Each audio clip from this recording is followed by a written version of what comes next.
बिस्मिल्लाहिर्रहमानिर्रहीम। अस्सलामुअलैकुम। दाऊद इब्राहिम ने महज 25 बरस की उम्र में बम्बई अंडरवर्ल्ड में इतनी अहमियत इख्तियार कर ली थी कि हाजी मस्तान इसे हर मीटिंग में बुलाता था। हाजी मस्तान समझता था कि दाऊद इब्राहिम के बगैर कोई भी मीटिंग बेनतीजा रहेगी। दाऊद इब्राहिम ने अपने वक्त के ताकतवर डॉन से अपने दोस्त के खून का बदला लेकर साबित कर दिया था कि वो जो चाहे कर सकता है।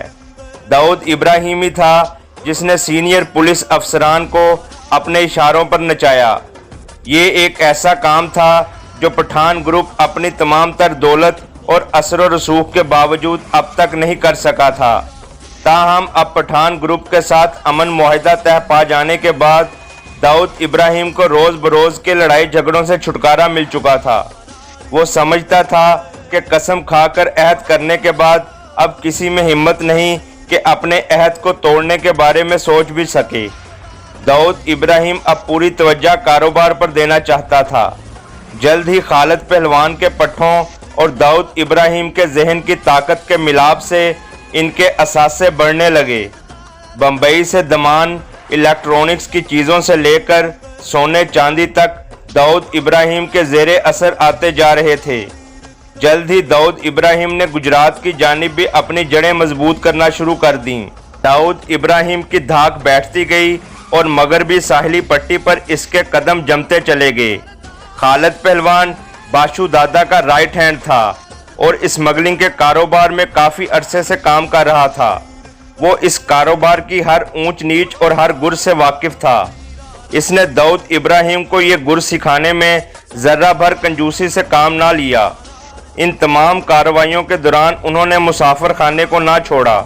मुसाफिर खाने का इलाका इनका मजबूत किला बन चुका था और किसी मुखालिफ की हिम्मत नहीं थी कि इस इलाके का रुख भी कर सकता।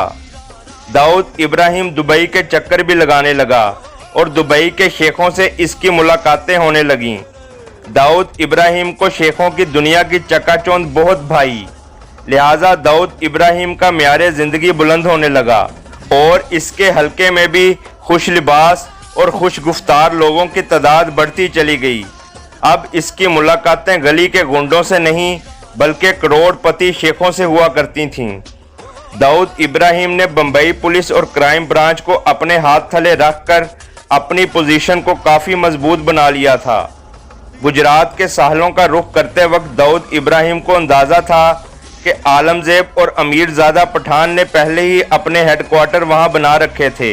अब्दुल लतीफ़ खान पठान ग्रुप के गुजरात ऑपरेशन चलाने पर मामूर था, लेकिन दाऊद इब्राहिम की जहानत ने इसकी इस जानिब रहनुमाई की कि अगर सोने की स्मगलिंग में राज करना है तो सिर्फ एक शख्स है जिसकी कमर तोड़ना होगी और वो है नारायण बकिया। बकिया हिंदुस्तान में सोने का सबसे बड़ा स्मगलर था। बकिया को रास्ते से हटाने में हाजी मस्तान जैसा मंजा हुआ स्मगलर भी अब तक कामयाब नहीं हो सका था। जब बकिया और पठान ग्रुप को गुजरात में दाऊद इब्राहिम की स्मगलिंग की कार्रवाइयों का इल्म हुआ तो उन्होंने इसका बोरिया बिस्तर गोल करने की कोशिशें शुरू कर दी। लेकिन इस वक्त तक खालिद पहलवान की मदद से दाऊद इब्राहिम इस इलाके में इतना मजबूत हो चुका था कि ये लोग इसका कुछ नहीं बिगाड़ सकते थे। दाऊद इब्राहिम ने अपने दायरा कार को मज़ीद बढ़ाने की गरज से अब साहलों से बम्बई एयरपोर्ट का रुख किया। दुबई से सोना स्मगलिंग करने की जो लाइन दाऊद ग्रुप ने बना रखी थी इसे कचरा पट्टी लाइन कहते थे। दाऊद इब्राहिम के कारिंदे दुबई से बम्बई आने वाले जहाज़ में सवार हो जाते और सोने की टिकियां मिठाइयों के डब्बों में इंतहाई एहतियात से बंद कर लेते। बम्बई में जहाज़ उतरने के बाद जैसे ही ये लोग एयरपोर्ट पर उतरते तो कस्टम वालों के पास पहुंचने से पहले ही वहां मौजूद खाक रोबों को आंख के इशारे से बता देते कि डब्बों को कचरे के डब्बों में डाल दें। इस तरह कचरे के साथ ये खाक रूप इनका सोना एयरपोर्ट से बाहर लेकर आ जाते और फिर सोना इंतज़ार में बाहर खड़े दाऊद इब्राहिम के करिंदों के हवाले कर दिया जाता। इस काम के लिए खाक रूपों को हर मर्तबा खातर ख्वाह रकम बतौर कमीशन दी जाती। ये तमाम काम इंतहाई मोहतात हिकमत अमली के साथ किया जा रहा था। لیکن بدقسمتی سے ایک مرتبہ ایئرپورٹ حکام کو کسی نے پہلے ہی مخبری کر دی اور چند منٹوں کے اندر اندر ایئرپورٹ کو گھیر لیا گیا۔ ایئرپورٹ سے 25 لاکھ مالیت کی سونے کی ٹکیاں بازیاب کرا لی گئیں۔ اس مقصد کے لیے کسٹم والوں کو ایئرپورٹ پر ڈیوٹی پر تعینات ہر شخص سے تفتیش کرنا پڑی۔ بالآخر جب سونا لے جانے والے خاک روبوں کو گرفتار کیا گیا تو انہوں نے بتایا کہ انہیں اس سلسلے میں کچھ زیادہ معلومات نہیں ہیں، البتہ صرف اتنا پتہ ہے کہ ایئرپورٹ سے باہر سونا کسی داؤد بھائی نامی شخص کے کرندوں کے حوالے کرنا ہے۔ اس کے فوراً بعد داؤد ابراہیم کو گرفتار کر لیا گیا۔ سن 1980 میں پہلی مرتبہ یہ ہوا تھا کہ کسی ڈان کو قانونی طور پر پابند سلاسل کیا گیا ہو، لیکن جیسے جیسے داؤد ابراہیم کی دولت اور طاقت میں اضافہ ہوتا گیا، وہ حکومتی مشینری میں بھی اپنا اثر و رسوخ بڑھاتا چلا گیا۔ اسی لیے داؤد ابراہیم نے نہ صرف گواہوں کو خرید لیا بلکہ کاغذی کارروائی پر بھی اثر انداز ہوا اور بالآخر سن 1983 میں باعزت بری کر دیا گیا۔ داؤد ابراہیم جیل سے باہر آنے کے بعد بمبئی مافیا میں اپنی مضبوط پوزیشن سے دستبردار ہونے کے لیے ہرگز تیار نہیں تھا۔ اس نے انڈرورلڈ مافیا کو اپنے وجود کا احساس دلانے کے لیے کوششیں مزید تیز کر دیں۔ داؤد ابراہیم کی موجودہ کارروائیوں نے پٹھان گروپ سمیت پوری بمبئی انڈرورلڈ کو ہلا کر رکھ دیا۔ اب وہ ایک نئے انداز سے انڈرورلڈ میں لوٹا تھا۔ وہ ہر شخص کی رگ رگ اور کمزوریوں سے آشنا تھا۔ جلد ہی سونے کی اسمگلنگ کا ایک انوکھا طریقہ داؤد ابراہیم نے دریافت کر لیا۔ اس مرتبہ انسانی جسم کو سونے کی اسمگلنگ کے لیے استعمال کیا گیا۔ اس طریقے کو گودام لائن کہا جانے لگا۔ یہ کام کرنے والے مسافروں کو اچھی خاصی ترغیبات دی جاتی، جس میں خاطر خواہ رقم کے علاوہ آنے جانے کا کرایہ اور دبئی میں ایک ہفتے کا قیام بھی شامل تھا۔ اس لیے داؤد ابراہیم کو ایسے لوگ قطار در قطار ملنے لگے اور اس کا بزنس دن دگنی رات چگنی ترقی کرنے لگا۔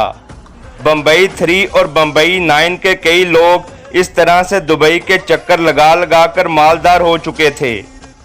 داؤد ابراہیم کو اب بمبئی چھوٹا لگنے لگا تھا اور اسے دبئی جیسی مارکیٹ سے فائدہ اٹھانے کے لیے مزید راستے تلاش کرنا تھے۔ داؤد ابراہیم اور صابر نے نہ صرف پیسہ کمایا تھا بلکہ اب ان کا اثر و رسوخ مشرق وسطیٰ کے ممالک تک پھیل گیا تھا۔ دوسری جانب ان کے درینہ دشمن یعنی پٹھان گروپ ان کی ہر حرکت پر نظر رکھے ہوئے تھا۔ یہ لوگ دونوں بھائیوں کی ترقی کا بڑی باریک بینی سے جائزہ لے رہے تھے۔ داؤد ابراہیم اور پٹھان گروپ کی اسمگلنگ میں بہت فرق تھا۔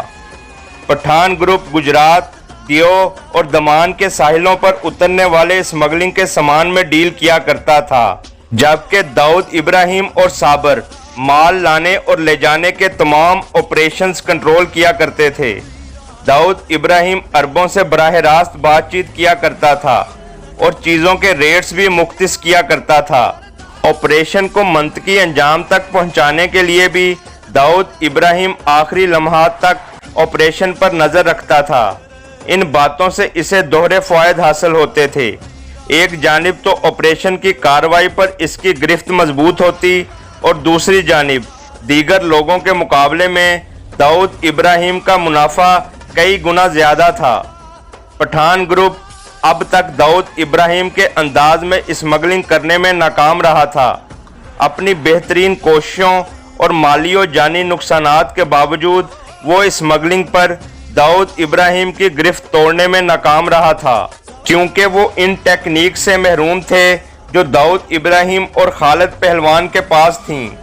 داؤد ابراہیم نے سوچے سمجھے منصوبے کے تحت پولیس کے محکمے میں بھی اپنے تعلقات قائم کر رکھے تھے، جبکہ پٹھان گروپ کی وہاں تک کوئی اپروچ نہیں تھی، بلکہ وہ کبھی پولیس والوں کو خاطر میں ہی نہ لایا تھا۔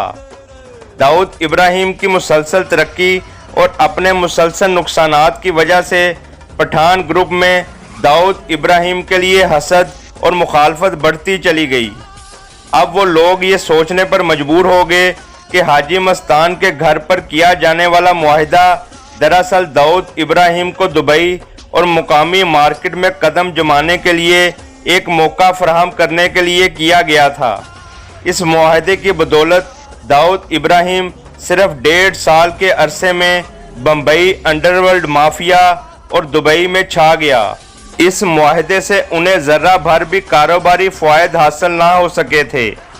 अमीरज़ादा और आलमज़ेब पठान का ये भी ख्याल था कि मुआहिदे के बाद दाऊद इब्राहिम उन्हें अपने बिजनेस से ना सिर्फ फ़ायदा पहुंचाएगा बल्कि उन्हें अपने पार्टनरों की नज़र से भी देखेगा, लेकिन दाऊद इब्राहिम ने उन्हें यकसर नज़र अंदाज कर दिया।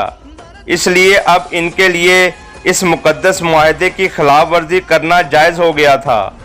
इन लोगों ने सर जोड़ लिए और मंसूबे बनाने लगे कि इस सिलसिले में क्या क्या किया जा सकता है।